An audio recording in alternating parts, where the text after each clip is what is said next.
Bienvenido a Opinión Pública. Una vez más, a todos ustedes, presentarles un programa alternativo de Asocomunicadores de Colombia.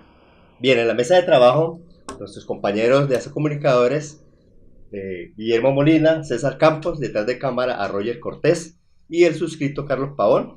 Y también agradecerle a los compañeros que no hacen parte y no están el día de hoy, que es a Juan Felipe Ortiz, a Leonardo Alfonso Villarraga, quienes van en el programa, a todos los integrantes de Asocomunicadores. Y recordemos, este programa lógicamente es auspiciado por Asocomunicadores de Colombia, un programa que tiene que ver de opinión pública. Bien, hoy traemos dos temas muy interesantes que tienen que ver con la actualidad. Uno es que el maltrato o el bullying, y el otro tema que tiene que ver con la deportación de colombianos de Venezuela hacia Colombia. También recordarles que estos temas que vamos a tratar el día de hoy lo pueden ver por Teleregión, Canal 4 de Alfavisión, y también por Pavón Roca TV en internet. Así que mis compañeros, entonces vamos a entrar en el tema, y para entrar en este tema pues vamos a hacer un preámbulo de lo que es prácticamente y lo que ha habido y vemos a diario en la televisión, en la prensa, lo que es el acoso, el bullying, el maltrato que se ve en las universidades, que se ve en las instituciones educativas. Y quiero, pues lógicamente, referirme, pues para entrar en este tema, a dos leyes, que es la ley 1620 del 15 de marzo del 2013, para invocarlo, que trata sobre la convivencia escolar, y la ley 1098 del 2006, que trata el Código de Infancia y de Adolescencia. ¿Por qué lo traemos aquí? Porque de eso vamos a tratar de la manipulación social, la coacción, la exclusión social, la intimidación y la amenaza de integridad.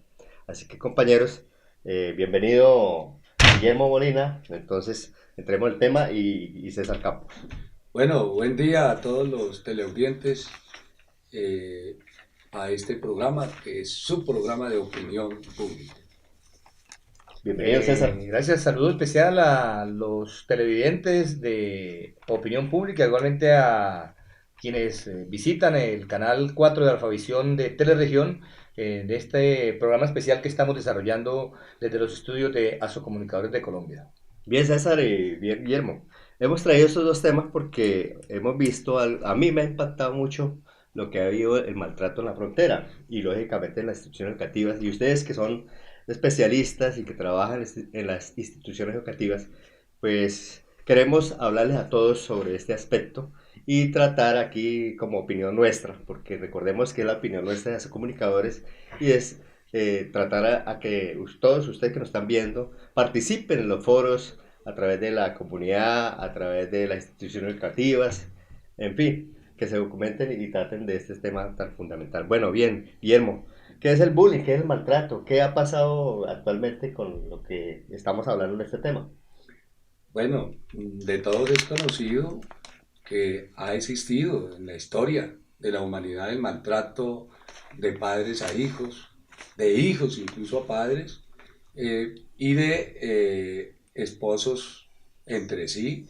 El maltrato ha tenido en nuestro medio pues un ingrediente de violencia supremamente alto, que ha hecho que entonces se establezcan leyes y medidas, no solamente en nuestro medio, sino en todo el mundo. Concretamente, desde hace cerca de 5 años se ha empezado a hablar del bullying. Es un término inglés que pues en términos generales recoge pues lo que tiene que ver con el matoneo de los estudiantes en las instituciones educativas de unos con otros, incluso ¿por qué no de directivas y por qué no también de docentes y entre docentes y la comunidad educativa? Bueno, César, hay estadísticas que se hablan más a la actualidad y ha crecido más ese bullying que anteriormente no se llamaba bullying, sino era, digamos, como maltrato, como violencia intrafamiliar, pero hoy se habla más del bullying. ¿Esas estadísticas hoy actualmente son más altas? Carlos, lo que sucede es lo que decía Guillermo, el acoso escolar o matoneo en términos españoles de lengua castellana ha existido siempre.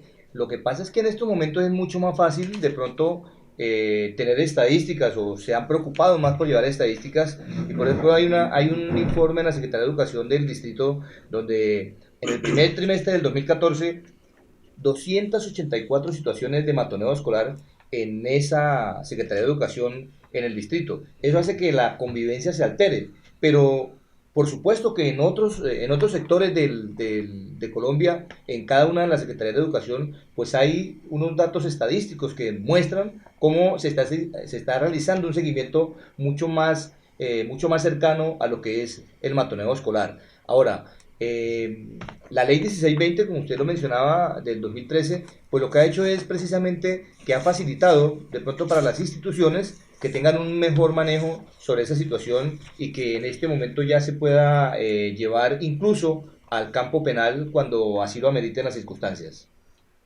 ¿Será que en las instituciones educativas implementan la ley? Porque yo veo que casi que pues hay que cumplir los procesos que tiene que hacer cuando un estudiante comete ese tipo de irregularidades dentro de la institución y tiene que llegar primero donde, digamos, la rectora o los coordinadores, donde los directivos, para nuevamente llegar al Instituto Colombiano de Bienestar Familiar y hacer esa breve, digamos, o esa denuncia respectiva. Sí, Carlos, es que efectivamente ese es el desarrollo del debido proceso. Hay unos comités de convivencia escolar a nivel nacional, departamental y municipal, pero por supuesto que en las instituciones de educación debe existir un comité de convivencia institucional. Y es allí donde empieza el debido proceso para poder llevar luego ese caso, digámoslo así, ante instancias superiores. Por eso, en algunos casos, el año pasado, por ejemplo, se llevó a cabo una de las primeras eh, sentencias en el aspecto legal una acusación a unos estudiantes que hicieron caer a una joven y que quedó inválida. Entonces ya se está llevando ahí, pero es necesario llevar el debido proceso para poder tener en cuenta esos aspectos que se manejan inicialmente desde la institución y que se reflejan, por ejemplo, con la baja autoestima de los estudiantes, con una actitud de pronto pasiva frente a algunas situaciones, el hecho de que no tengan ganas de ir a la escuela, que tengan moretones sin explicación, eso es lo que tiene que ir haciendo el debido proceso para poder llevar posteriormente ante una instancia superior, como por ejemplo el bienestar familiar o las comisarías de familia. Bueno, César, aquí yo traigo unos tipos de acoso escolar, según los profesores Iñaki, Piñuel y Zavala, y Araceli Oñate, han descrito hasta 8 modalidades de acoso escolar con la siguiente incidencia entre las víctimas. Son 8. Según porcentualmente, el bloqueo social un 29.3%, el hostigamiento un 20.9%, la manipulación un 19.9%, las coacciones el 17.4%, la exclusión social el 16%, la intimidación 14.2%, agresiones un 12.8% y las amenazas un 9.3%. Guillermo, ¿cuál de ellas es más sobresaliente en la actualidad de las instituciones educativas y dentro de la comunidad?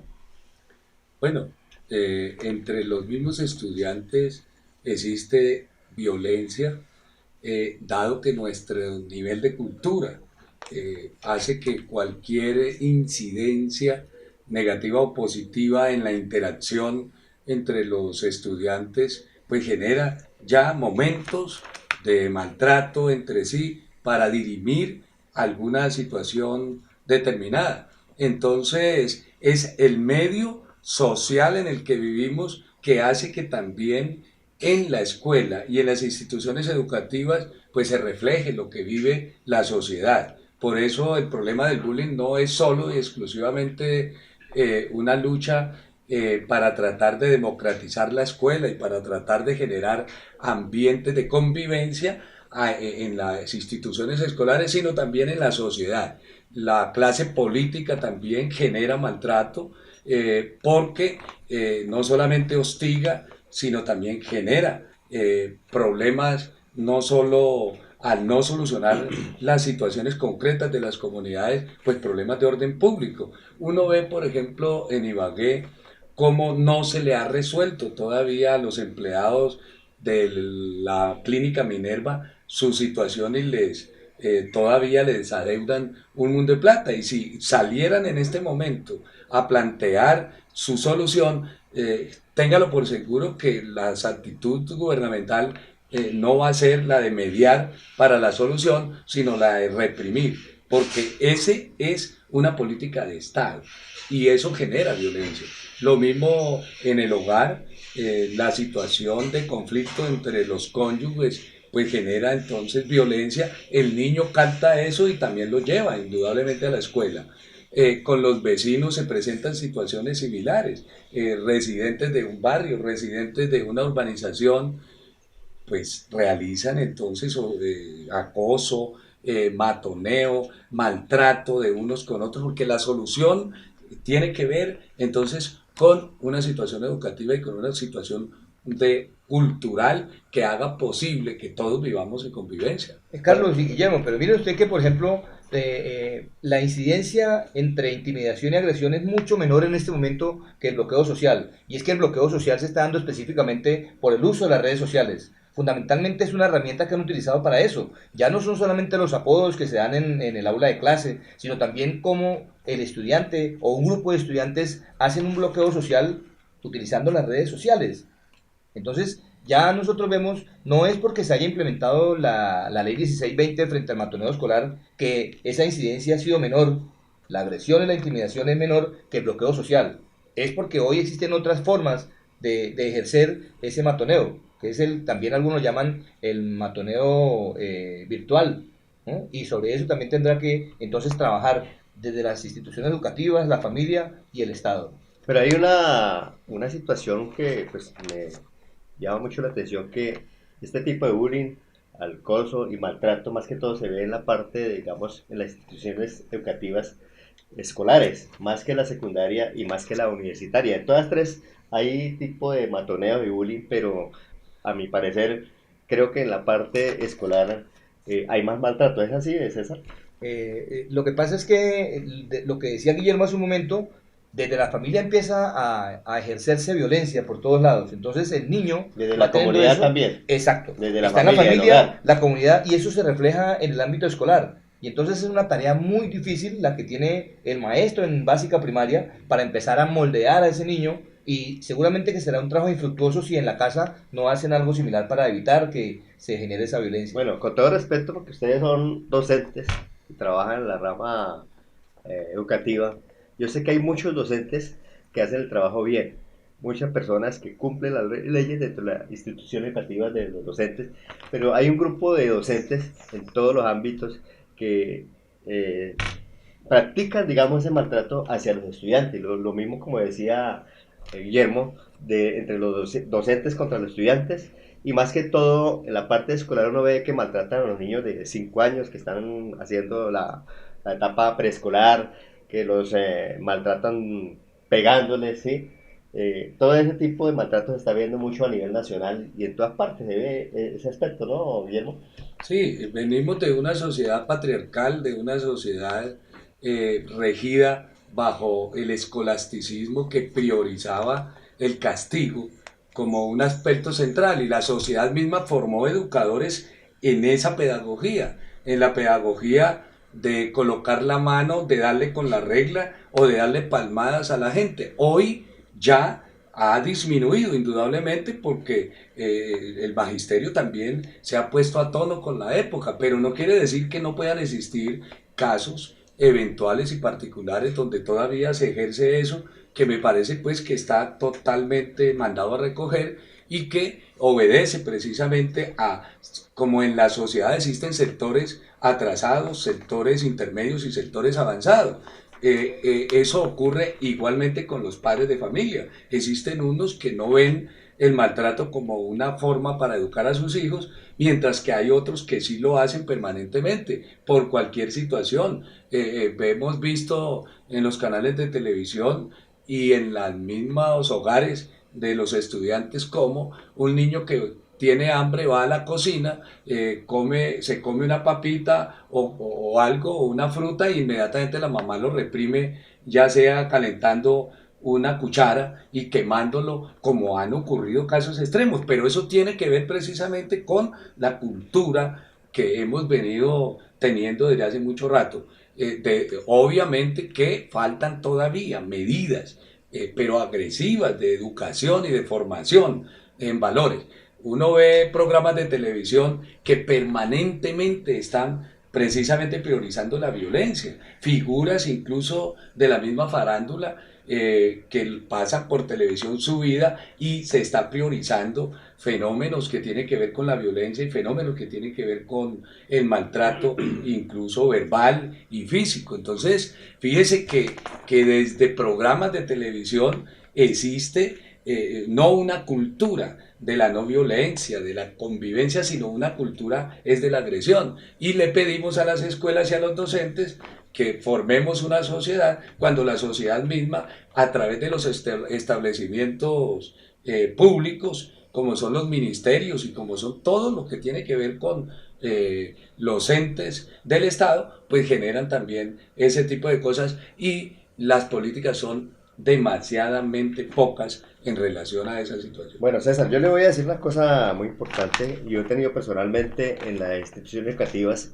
como veedor y como padre de familia, he escuchado a los padres de familia, he visto en redes sociales donde envían memes, información diciendo, no, es que a los hijos hay que trancarles duro, hay que castigarlos, hay que darle vuelta como el pasado, porque es la única forma que pueden aprender. Como dicen, hay que, la letra le entra Por sangre. ¿sí?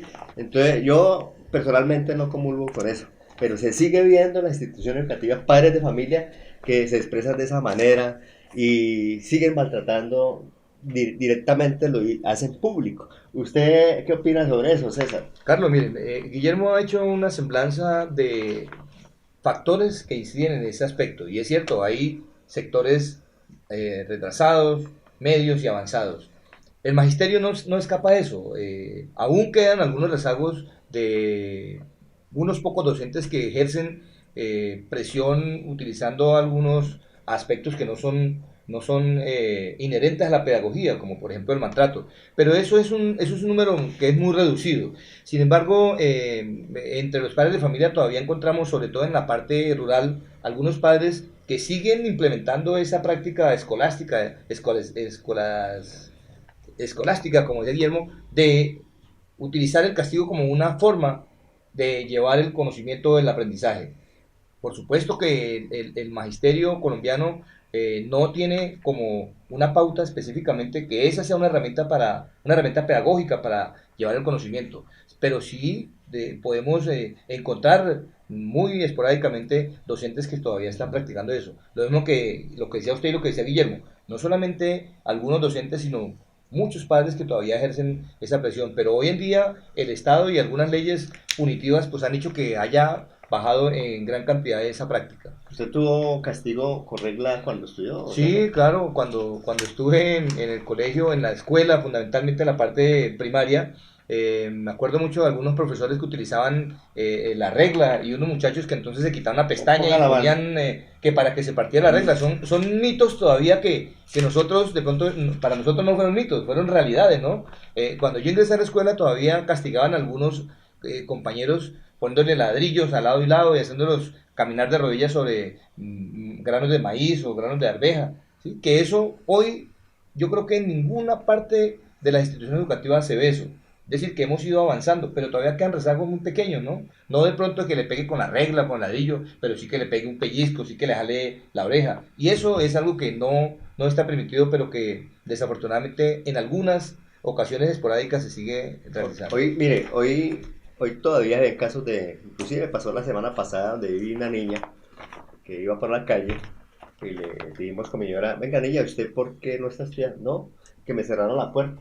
Yo le dije, niña, no, eso no debe dejar con usted. Yo le dije, vaya, dígale a su papá, reclame allá, vaya a la institución educativa le deben dejar entrar. Otra cosa es que Pero usted un haya momentico, cumplido. exacto, Le Carlos. acabo de decir, Perdón un momentico, miren, la cariñosa, bueno, discúlpenme que hable con nombres propios, pero muchos medios de comunicación utilizan algunos aspectos para denigrar de la educación, pero no se dan cuenta que es que el cumplimiento de un horario significa que se está haciendo una formación. O usted va a llegar al trabajo a la hora que quiera. Entonces, a los muchachos se les está haciendo en algunas instituciones, no son todas tampoco, porque muchas instituciones tienen la colaboración directa de los padres de familia y los muchachos madrugan. Ahora, por ejemplo, si a un hijo, al hijo de una persona le dicen, su hijo ha llegado en este periodo 10 días tarde, vamos a trasladarlo de jornada, el padre de familia se disgusta. Pero ¿qué hace el padre de familia para que no haga eso? Hace unos días iba a hacer una diligencia y en un colegio que no va a mencionar, los muchachos, más o menos a la 1 de la tarde, estaban los padres de familia dejándolo en moto y los muchachos subiéndose por la tapia. ¿Eso es ayuda de un padre de familia? ¿Tendrá derecho ese padre de familia a ir a decir, ¿y por qué dejaron a mi hijo por fuera? Si es que hay que cumplir unas normas. Ahora, la mayoría de colegios, desde hace unos 4 años que salió una sentencia de la Corte Constitucional, lo único que le hacen es unos llamados de atención y cumplir unas normas específicas, como unos llamados de atención y unos, digamos, entre comillas, castigos pedagógicos, que es hacer planas, traer unas carteleras, etcétera, etcétera, para permitir el ingreso. A ver si de pronto el muchacho con eso deja entrar. Pero los muchachos son más sagaces y dicen, tengo clase con el profesor Pedro Pataquiva, yo llego tarde para no entrar porque tenemos evaluación. Y después echan al padre de familia encima y el padre de familia no va al fondo de las cosas. no, pero César, ¿cuál es el procedimiento, Guillermo, cuando un estudiante llega tarde? ¿Sí? Y de pronto el coordinador, el de la portería, el vigilante, el profesor le dice, no, ya llegó tarde, devuelvas para la casa, porque yo le digo una cosa. No, yo no sé qué le pueda suceder a ese estudiante que lo envíen por allá. Desafortunadamente lo accidentó un carro. ¿De quién es la responsabilidad? ¿El padre, de la institución educativa? Porque la niña lleva aportado un uniforme y va para el colegio y lo devuelvan. Yo pienso para mí personalmente que es responsabilidad del colegio, la institución educativa. ¿Por qué? Porque hay una normatividad. ¿Cuál es esa normatividad del procedimiento? Explíquenos, licenciado. Bueno, lo que pasa es que eso tiene tanto de largo como de ancho. Porque si la niña, por ejemplo, llega tarde, después de 1 hora, por ejemplo, en ninguna institución educativa está obligada a recibirla. Y ella no ha entrado a la institución, por lo tanto, en la institución no hay responsabilidad frente a eso. La responsabilidad directa, indudablemente, que es de la familia. Eso no quiere decir que no se puedan presentar algunos casos. A mí me parece que en la mayoría de colegios se ha adoptado la postura de que el joven llega tarde, el padre de familia envía una carta donde le dice, mi hijo hoy llega tarde por tales y tales motivos, y las instituciones lo dejan entrar. Cuando se retrasa, generalmente se dejan entrar, pero no reciben la primera clase, sino como lo ha manifestado el colega César. No castigo sino correctivo, Guillermo. Le hacen un correctivo, ¿sí? Correctivo, ya sea enviándolo a la biblioteca para que él de pronto ocupe su tiempo libre y entienda que hay que llegar temprano, ya sea leyendo o en un computador, que hay en algunas instituciones hay esa situación. Ya no es lo mismo que antes. No obstante, como le digo, la institución, una vez el joven, la niña o el niño entre a la institución, obviamente que la responsabilidad directa es de la institución y de sus integrantes en, obviamente, lo que corresponda a cada uno, los directivos, lo mismo los que tienen que ver con la portería o los docentes en el momento que les toque recibirlos. Pero en términos generales me parece que la ley es muy clara en señalar que una vez el estudiante se abran las puertas, pues la institución tiene responsabilidad. Pero no quiere decir, y eso lo ha planteado también la Corte Constitucional, de que el padre de familia no tenga responsabilidad sobre sus hijos y no esté pendiente de ellos, ya que ellos pueden plantear irse a estudiar y en el fondo no hacerlo. Ellos deben estar, por eso es que debe haber una comunicación, un diálogo fluido entre los padres de familia, las directivas escolares y sus docentes, de tal manera que ellos puedan ir. Hay un horario especial en todas las instituciones educativas del país para que el padre de familia averigüe sobre la situación del joven, de la niña, del niño. Y ese horario para cada uno de los docentes es obligatorio y está dentro de su horario de trabajo y dentro de sus funciones. Bueno, yo traje ese temita cortico y vea que es bueno aclarar también, hacerles saber a los padres de familia porque también son responsables en ese aspecto. Igual forma ocurre, César, que hay docentes que sacan a los estudiantes en clase y porque cometió alguna indisciplina de una vez lo sacan de clase. Yo personalmente también digo que no estoy de acuerdo con eso porque para eso hay un manual de convivencia. Si el estudiante se comporta mal y actúa mal indisciplinadamente, pues hay unos procedimientos de que se hacen anotar o se llama al padre de familia. Y yo tuve un caso particular que me tocó llamar a un docente y decirle, hacerle caer en cuenta que eso no debía hacerlo, que había unos mecanismos, que la estudiante venía a estudiar y por lo tanto no debía estar afuera. ¿Qué dice y qué opina usted, César, al respecto? Sí, bueno, hay cortico por cuestiones de tiempo. Efectivamente hay unas situaciones específicas que en algunas instituciones llaman comparendos y todo está de acuerdo a la ley 1620. Hay que cumplir unos protocolos especiales en ese caso y no sacar al estudiante, pero sí entonces después de unas observaciones que se hacen en el observador de cada uno de los estudiantes, hacer comparecer al padre de familia para informarle la situación. Ahora, si el padre de familia no llega, entonces hay que seguir el debido proceso hasta que llegue a una comisaría de familia. Y ahí es donde el padre de familia a veces se enoja, pero es necesario seguir ese proceso. Entonces, ahora, tendría que depender de la situación, ¿cierto? Si un estudiante violentamente ataca a un compañero, pues es necesario sacarlo para evitar que siga desarrollándose esa situación, pero esas son situaciones esporádicas. Bueno, ya para cerrar este tema y conclusión, me permito, porque hay que hacer una conclusión y quién más que nos lo puede decir, Guillermo, acerca de ese maltrato, de ese bullying, aspecto que está sucediendo en nuestro país.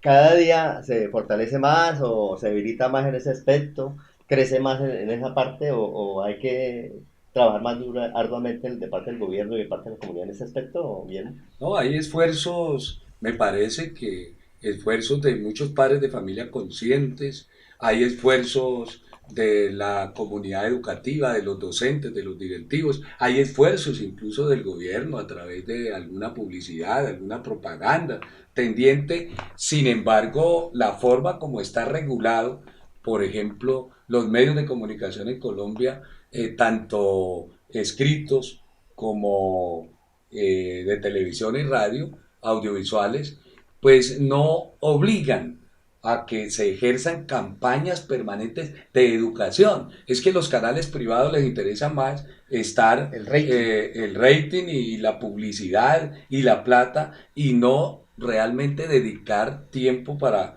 poder ayudar y contribuir a formar a toda la población en contra precisamente del maltrato escolar entre los estudiantes, en todas sus diferentes formas, del maltrato, en lo que tiene que ver con los padres, entre los padres y los padres y los hijos, el maltrato entre los vecinos y todo lo que tiene que ver con violencia. Bueno, en conclusión, hoy se habla mucho de tolerancia, de paz, de equidad, y pienso que esos valores son importantes empezar a fortalecerlos desde la comunidad, desde el hogar, desde los padres de familia, ayudarle a nuestros hijos, para que ojalá tengamos una sociedad, una niñez, una adolescencia mucho mejor, más educada y que tengan esos principios más fuertes y no al maltrato, no a la violencia, menos bullying, pero ayudémosle a nuestros hijos, ayudémosle a esa juventud. Así que en breves segundos vamos a regresar con otro tema que tiene que ver con esto y así que regresamos en breves segundos.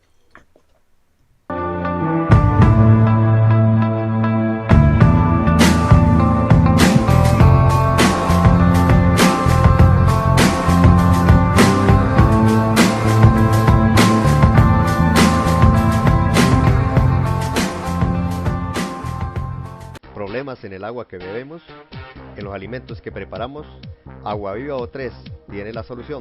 Con el sistema de doble acción, agua filtrada y purificada, le brinda agua de la mejor calidad, más pura y más conveniente para la salud. Ahorre dinero, toma una decisión más clara. A la hora de elaborar los alimentos, emplea el sistema más completo para cocinar con un mínimo de agua. Los alimentos se cocinan con sus vapores naturales. La comida luce mejor, sabe mejor y es mejor. Y obtenga más elementos nutritivos. Imagínese las posibilidades, ahorre tiempo, energía y dinero. La decisión es suya.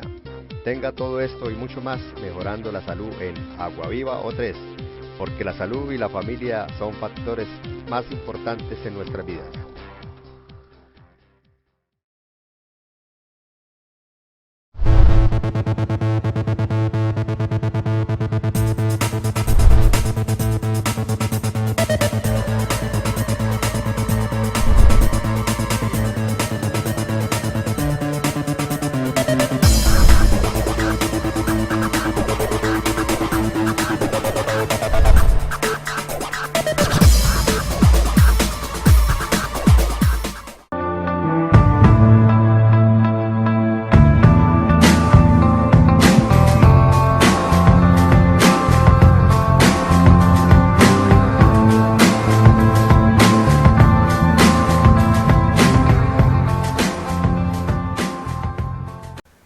Bien, regresamos y continuamos con Opinión Pública, un programa alternativo de Asocomunicadores de Colombia. Vamos a continuar con el segundo bloque del día de hoy, que tiene que ver con la deportación de nuestros compatriotas colombianos de Venezuela hacia nuestro país nuevamente. Y vemos a diario que pues, en las redes sociales, en todos los medios de comunicación, en Caracol, en RCN, bueno, por mencionarlo así, que han sido los medios de comunicación más sobresalientes y los que han destacado esta noticia a nivel nacional e internacional. Vemos la situación de nuestros compatriotas, cómo ha sido lamentable, digamos, la sacada de ellos a las patadas, como lo dicen algunos personajes, y las condiciones infrahumanas que se ven pasando ese río, trasteando todos los enseres, y vemos también la situación que cometen el gobierno venezolano hacia nuestros queridos compatriotas. Por eso tratamos al inicio del programa que tiene que ver con el maltrato, y eso es lo que se ha visto últimamente, de el maltrato hacia nuestros hermanos, porque somos hermanos. Recordemos que Venezuela, Colombia y Ecuador es un solo país, y vemos que se está maltratando a nuestros queridos hermanos. Y lógicamente, pues mi opinión personal al respecto de este gobierno, porque hay gente que dice, bueno, pero Santos, ¿qué está haciendo? Y la verdad, él ha manejado las cosas muy diplomáticas, porque lógicamente, como dicen algunos medios, el presidente lo que ha querido es manejar de tal manera que se llegue con una prudencia, una diplomacia, para no tener que ir a acudir a los estamentos como la ONU, la OEA y todos esos estamentos que tienen que intervenir. Así que, mi querido Guillermo, ¿qué opinas respecto sobre esa posición del presidente Santos? Bueno, a mí me parece que lo de Venezuela hay que analizarlo con mucha cabeza fría, sin falsos nacionalismos y patrioterismos. Me parece que la situación de las relaciones con Venezuela se viene generando una situación de alerta sobre la cantidad de colombianos que migran hacia Venezuela, que estuvo en aumento desde el 2011 hasta el 2014, que disminuyó un poquito y que volvió nuevamente a generarse pues esa migración. Indudablemente que debemos condenar la actitud del gobierno venezolano contra la deportación de colombianos, así sean ilegales, tienen también derechos. Indudablemente que ellos también, al ingresar a un país, tenían la obligación de legalizarse, pero me parece que esas deportaciones no corresponden al derecho internacional, y que en eso el gobierno venezolano ha venido afectando indudablemente los derechos de los colombianos. Pero lo que sí también me parece que es importante que la opinión pública tenga claro es que las cosas hay que mirarlas desde diferentes aspectos. Por ejemplo, el gobierno venezolano, en varias misivas que yo he leído, entre otras cosas la última fue el año pasado, referente a esa situación de anormalidad que se vivía por algunos sectores de migrantes que no habían legalizado la situación. Por ejemplo, el gobierno Santos, con la ministra de Relaciones Exteriores, tiene dificultad para plantear una posición de consistencia porque no hizo absolutamente nada, porque el gobierno colombiano también tiene obligación de resolver el problema con los sectores ilegales y sobre todo con el paramilitarismo. Obvio, lo malo del gobierno venezolano es que no llama primero a tratar de arreglar el problema y sí lo hace de una manera inhumana. Son más de 1000 colombianos que indudablemente han sido desalojados de una manera grosera, violenta, que no corresponde precisamente a un buen trato como deben tener todos los países con los migrantes. En conclusión, los derechos humanos se han violentado por todos los aspectos, tanto del presidente Maduro, el gobierno venezolano, ¿sí? Lo que han mostrado estas noticias a través de los medios, vemos que el maltrato que ha sido hacia nuestros compatriotas ha sido total. Así que, mi querido César, ¿en qué aspecto o cómo se puede dirigir el gobierno colombiano o hasta dónde se puede dirigir? ¿A quiénes se debe dirigir para reclamar esos derechos humanos? Hemos oído hablar de que la OEA, la ONU, ¿por qué no lo ha hecho el gobierno Santos o por qué no lo ha hecho los demás estamentos? Bueno, Carlos, el gobierno colombiano está siguiendo el debido proceso, está primero en las charlas diplomáticas y, como decía Guillermo, es cierto, allí hay algunos ilegales, pero también hay algunos que son legales, que fueron legalizados por el gobierno chavista para las elecciones en que ellos participaron y le ayudaron a llegar a Chávez al poder. Sin embargo, es notable la violación de los derechos humanos, de los derechos fundamentales de los colombianos, porque no todos los que están allá son paramilitares, no todos los que están allá son guerrilleros ni son delincuentes. Como decíamos en esta cámara, muchos de los colombianos están ayudando a formar país en Venezuela, así como muchos venezolanos están aquí en nuestro país. Pero hay algunos aspectos que hay que tener en cuenta, y es la soberanía que tiene Venezuela para tomar algunas determinaciones frente a lo que pasa en su territorio. Pero no quiere decir que vaya con ese elemento de soberanía a violar los derechos fundamentales de los seres humanos que están allí, que son seres humanos, estén allá o estén acá, y que tienen derechos universales. Ahora, lo que está haciendo el gobierno colombiano es, mirando a ver cómo se hace la parte diplomática, que en algunas ocasiones, así algunos de ustedes no estén de acuerdo, han sido desoídos. Porque mire usted que se llegó primero a una conversación específicamente entre la Iglesia. El defensor del pueblo de Colombia fue solamente a asistir como un veedor y ni siquiera le prestaron atención. Los medios de comunicación, cada uno mira desde su perspectiva, desde su propia óptica. Los venezolanos mostrando una casucha de madera y de metal, de lámina, donde encuentran una serie de elementos que no sabemos si fueron puestos o no, pero que muestran eso como herramienta de los paramilitares. Y la televisión colombiana que muestra, y eso no creo que haya sido maquillado, gente que ha venido desde Venezuela trayendo sus cosas, pero lo más grave, gente golpeada. Ayer nomás veíamos en uno de los noticieros que mostraban unos militares en la frontera del lado de Venezuela y les preguntaban cosas y ni siquiera respondían. Roy Charlton, que está en Cuba, también dijo: yo tengo un grado alto para guardar silencio, no voy a decir nada sobre ese proceso. Pero entonces, lo que pasa es que de lado y lado se está despertando el nacionalismo, que puede ser un falso nacionalismo que ha sido instigado tanto por el gobierno Maduro como por algunos políticos aquí en Colombia. Vea el caso de Álvaro Uribe, que va a la frontera a echarle candela a algo y ahora dice: bueno, yo sí estoy de acuerdo con lo que está haciendo el gobierno colombiano, pero si Venezuela se hace a un lado en el proceso de paz, que son cosas totalmente diferentes, creo yo. Bueno, Guillermo, hay dos personajes que han sido relevantes en esa visita de ir a la frontera, como ha sido la canciller, también el procurador, que usted también tiene esa posición de decirnos.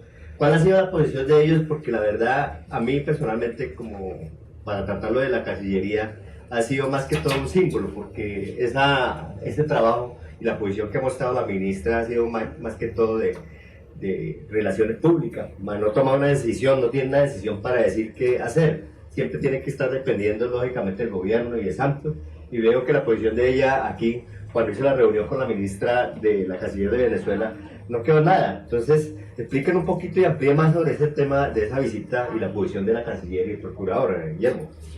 Bueno, a mí me parece, y lo preocupante de la situación, primero que las cosas no se resuelven con declaraciones de falsos nacionalismos, sino con diálogos bilaterales entre los dos gobiernos, que fue lo primero que debió de haber planteado Santos y que falla precisamente con la canciller porque está maniatado, porque Venezuela le ha demostrado que detuvo, y eso no es montaje, detuvo a paramilitares allá y tiene videos y tiene herramientas para poder demostrar a Colombia cómo ha habido paso de paramilitares hacia Venezuela y cómo ha habido contrabando millonario de tanto de gasolina como de alimentos.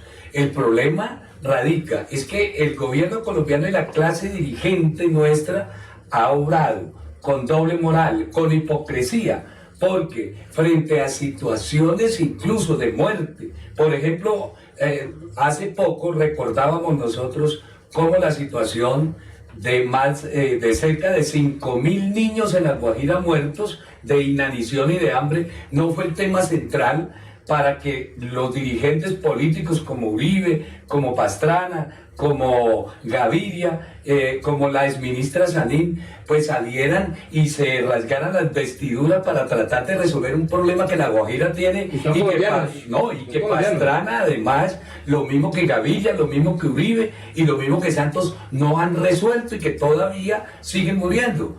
Entonces son situaciones supremamente diferentes, pero que inciden en cómo en este momento estamos aprovechando, o están ellos aprovechando políticamente, porque se viene la campaña electoral, para mover a los colombianos a través del sentimiento patrio contra Venezuela, cuando el problema se puede resolver fácilmente, porque son cerca de 1.000, 2.000, bueno, 5.000 personas de las más de 3 o 4 millones de colombianos que viven en Venezuela, que están trabajando en Venezuela y que no tienen ningún inconveniente porque han sido legalizados. Ahora, es obligación de los gobiernos sentarse a garantizar el derecho, la vida, la honra de cada uno de los migrantes en cada país. Por eso es que me parece que el gobierno en eso ha fallado, como casi todos, después de Santos. Guillermo, pero mire, perdón, vean que el nacionalismo no solamente se está exacerbando en Colombia, en Venezuela también, y Maduro lo está aprovechando, y no podemos negar eso, Guillermo. No podemos negar que, por ejemplo, esa manifestación política, porque es una manifestación política, antes de una manifestación de nacionalismo, es una manifestación donde el gobierno Maduro, lo decía en un canal venezolano una señora, desde que hacen estas manifestaciones, yo no me las pierdo, porque nos traen en bus, nos llevan en bus y nos dan hallacas. ¿Sí? Entonces el nacionalismo se despierta y empiezan a decir, nosotros somos los que tenemos la razón. Hay que ir al diálogo primero antes de empezar a hacer las cosas, Guillermo. Y yo no estoy diciendo que usted defienda exageradamente el gobierno Maduro, pero sí estoy diciendo que de parte y parte están aprovechando esa coyuntura política, porque en diciembre son las elecciones en Venezuela, elecciones que van a elegir presidente.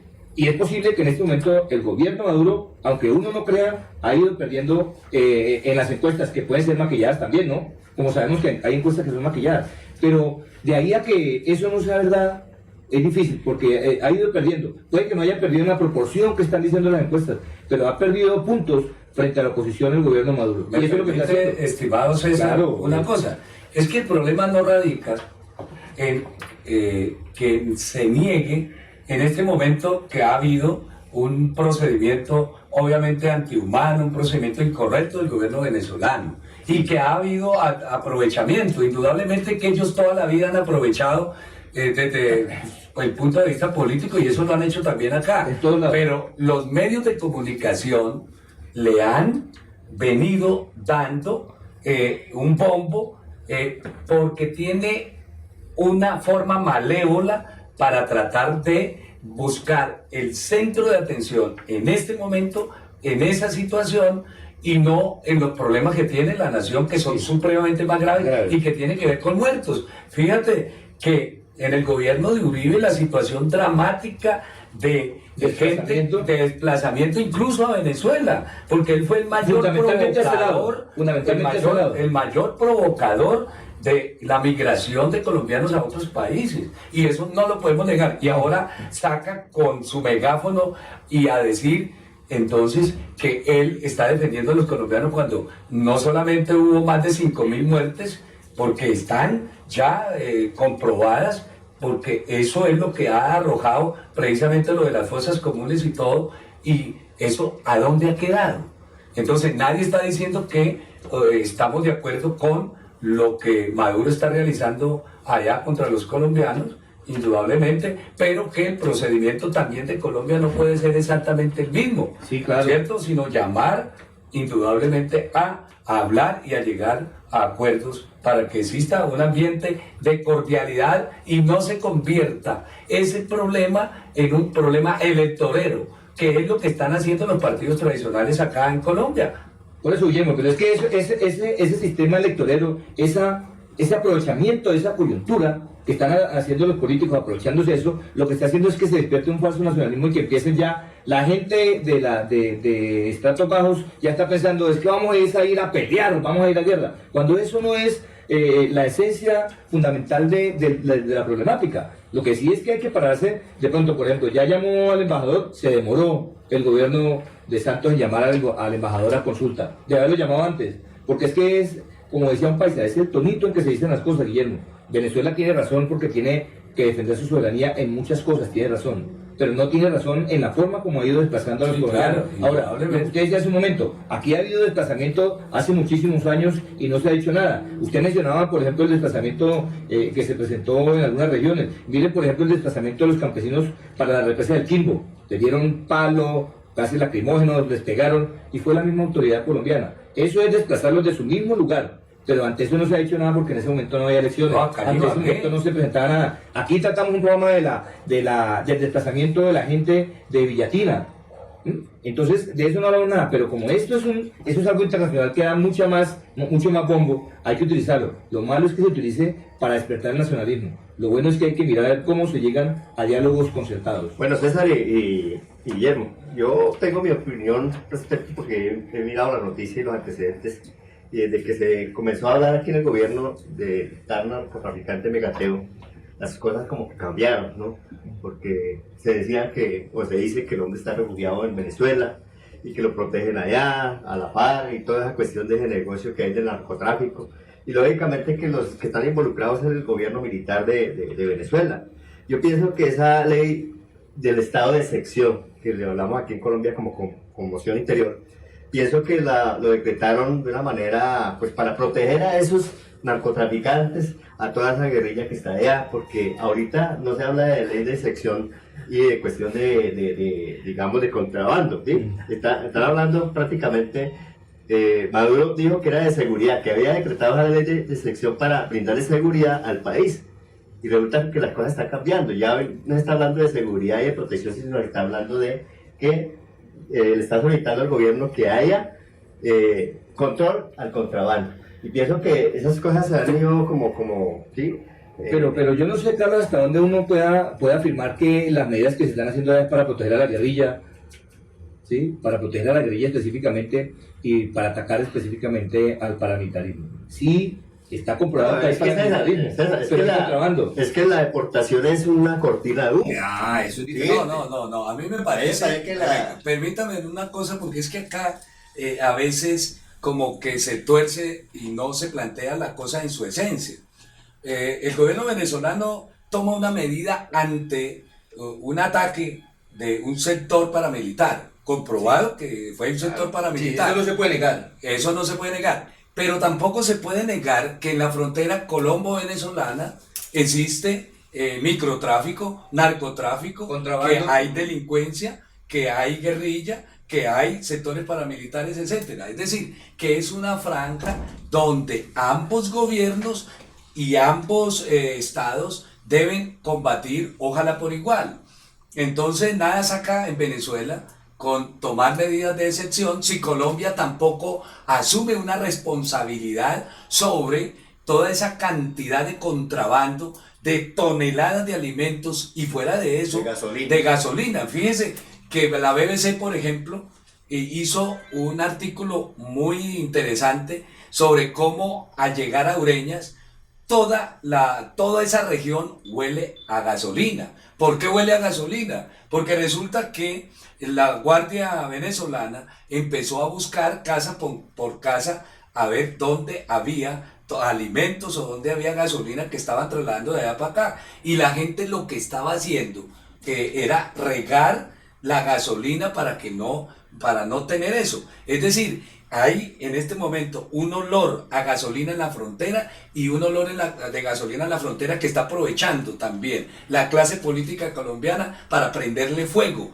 a las relaciones bilaterales entre Colombia y Venezuela. Es que lo que yo dije en un momento cuando decía Carlos es que yo lo que no estoy de acuerdo es que el estado de excepción, el estado de sitio que ha implantado Maduro sea para defender a la guerrilla. No, es para combatir esos aspectos que están mencionando. Yo tuve la oportunidad de estar en Venezuela y se da cuenta uno No cómo tanto sus para carros defenderlos, sino blancos- para protegerlos. Bueno, para protegerlos. Yo tampoco creo que sea específicamente para eso, Carlos, pero uno se da cuenta, por ejemplo, cuando uno está en Venezuela, se da cuenta que hay carros modelo 1960 con doble tanque y que la gasolina usted vaya y puede tanquear un carro con 500 pesos, tanquea 2 carros de gasolina para poder andar. Y entonces uno viene y pasa la frontera y en la frontera ya valía en esa época 4.500 pesos, hoy está a 5.900 pesos, mucho más barata que el interior. Pero ayer decía el viceministro, como ya no hay contrabando de gasolina porque están cerradas las fronteras, ¿qué hicieron ayer? Tomaron unas medidas drásticas. Las motos solamente pueden tanquear 10.000 pesos. Los carros, automóvil, hasta 40.000 pesos de gasolina diario.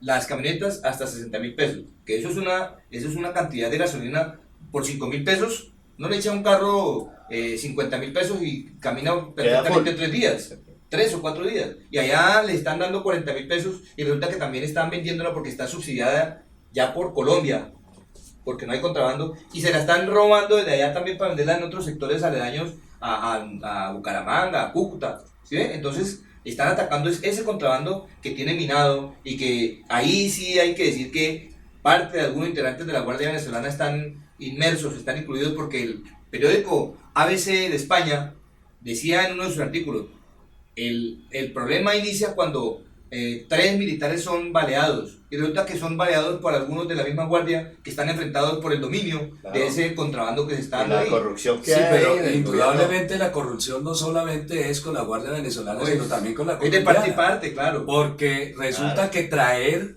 toneladas de alimentos, pasarlos, incluso ganado, que lo han pasado hacia Venezuela y que lo adquieren en Venezuela y después se desaparece y vuelve nuevamente a darle la vuelta y vuelve nuevamente a hacer, a pasar allá. Entonces la situación es grave. Es difícil, La es situación es difícil. grave y el gobierno tiene que sentarse a resolver ese problema. Porque el problema en Colombia en este momento no es la guerrilla. ¿Por qué no es la guerrilla? Ellos en este momento están en conversaciones. Sí. El gobierno los tiene a manteles en conversaciones. Y indudablemente va a haber acuerdos de paz. Acuérdense que el mismo gobierno Santos decretó no bombardearlos, porque ellos también hicieron un cese unilateral. De modo que en este momento no hay intensificación del conflicto para decir es que en este momento la guerrilla está corriendo para allá porque los tienen acosados. No, señor. Entonces, ojo, ahí en las redes sociales y hay artículos que están afirmando,